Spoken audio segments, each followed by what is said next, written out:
Jiko app. The pros, the cons. Jiko is an investing and banking app that combines digital banking with investment options, but how effective is it? Starting with the pros. First, innovative cash management. Jiko allows users to earn market-based returns on cash through treasury-backed accounts. Second, integrated investing. The app connects everyday banking with investing, creating a seamless financial experience. Third, user-friendly design. Its simple interface makes tracking cash, investments, and transactions easy. Now, the cons. One limitation is limited investment options. The app focuses primarily on treasury and cash-based investments, which may not suit growth-focused investors. Another drawback is adoption risk.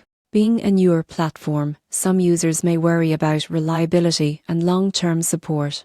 The surprising truth? Many overlook the power of optimizing idle cash. Jiko turns idle funds into low-risk returns, which can significantly impact financial efficiency over time. In conclusion, the pros: cash management, integrated investing, and user-friendly design make Jiko ideal for conservative investors seeking simplicity. The cons: limited investment variety and adoption risk mean growth-oriented investors may need additional platforms.